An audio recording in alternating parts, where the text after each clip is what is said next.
शिव जितने भोले हैं उनका क्रोध उतना ही विकराल है। समय समय पर संसार ने उनके इस विकराल और भयावह रूप को देखा है। क्या आप ये जानते हैं कि भगवान शिव ने इस सृष्टि का अंत कर दिया था? नमस्ते दोस्तों, आज मैं आपको उस पौराणिक कथा के बारे में बताऊंगा जिसके अनुसार भगवान शिव ने इस सृष्टि का अंत कर दिया था। अगर आप भी इसका कारण जानना चाहते हैं तो इस वीडियो को अंत तक जरूर देखिएगा। मित्रों, सनातन धर्म की मान्यता के अनुसार ब्रह्मा जन्म, विष्णु पालन और शिव संहार के देवता है और सारी सृष्टि इन्हीं के द्वारा संचालित होती है।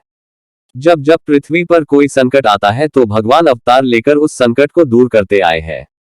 गीता के चौथे अध्याय के एक श्लोक में भगवान कृष्ण खुद कहते हैं कि हे भारत, जब जब धर्म की हानि होने लगती है और अधर्म बढ़ने लगता है, तब तब मैं स्वयं की रचना करता हूँ, अर्थात जन्म लेता हूँ मानव की रक्षा, दुष्टों के विनाश और धर्म की पुनः स्थापना के लिए मैं अलग अलग युगों में अवतरित होता हूँ।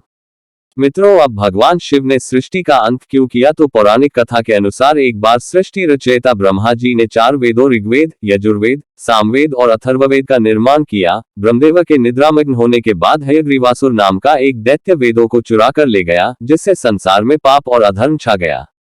ब्रह्मदेव जब निद्रा से जागे तो उन्होंने पाया कि वेदों को हयग्रीवासुर चुरा ले गया है। उन्होंने ये बात भगवान विष्णु को बताई और उनसे सहायता मांगी, जिसके बाद हयग्रीव का वध करने के लिए भगवान विष्णु ने मत्स्य अवतार लिया।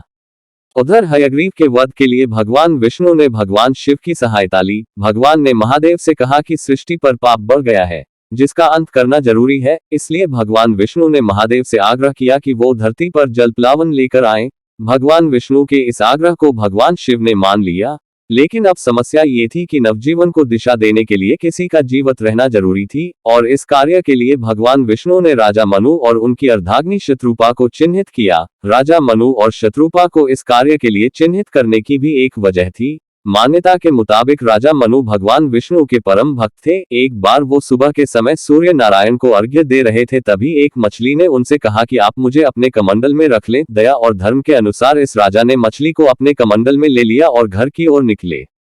घर पहुंचते तक वो मछली उस कमंडल के आकार की हो गई।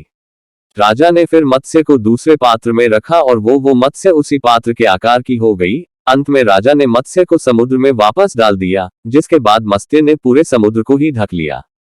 राजा मनु आश्चर्य में पड़ गए, जिसके बाद उस सुनहरी रंग की मछली ने अपने दिव्य पहचान उजागर की। दरअसल मित्रों, ये मत्स्य कोई और नहीं बल्कि भगवान विष्णु का ही अवतार था, जिससे हयग्रीव का वध होना था। भगवान विष्णु के मत्स्य अवतार ने अपने भक्त को सूचित किया कि आज से ठीक 7वें दिन जल प्रलय आएगी, तत्पश्चात विश्व का नया सृजन होगा। भगवान ने राजा मनु को एक ऐसी नौक बनाने को कहा जिसमें वो सभी जड़ी बूटियां, बीज, पशुओं और सप्त ऋषि को रखे, ताकि नवजीवन को इन सभी चीजों की प्राप्ति हो सके। उन्होंने मनु से खुद इस नौक को संचालित करने के लिए कहा। उन्होंने मनु को ये आश्वासन भी दिया कि वो खुद इस नौक को जल प्रलय से बचाएंगे। भगवान विष्णु की आज्ञा का पालन करते हुए राजा मनु अपनी पत्नी के साथ मिलकर नौक का निर्माण करने लगे। वहीं 7वें दिन भगवान शिव ने मां पार्वती की सहायता से अर्धनारीश्वर लिया, जिसके बाद देखते ही देखते सृष्टि में जल प्रलय आ गई। इसके बाद मत्स्य का अवतार लेकर भगवान विष्णु समुद्र के भीतर गए, जहां उन्होंने पहले हयग्रीव के पहरेदारों को मारा और फिर हयग्रीव का भी वध कर दिया। इसके बाद भगवान विष्णु वेदों को अपने मुंह में रखकर समुद्र से बाहर ले आए और जिन्हें उन्होंने ब्रह्मा जी को सौंप दिए। मित्रों, ऐसी मान्यता है कि इस जल प्रलय के बाद इस संसार से जीवन का अंत हो गया था।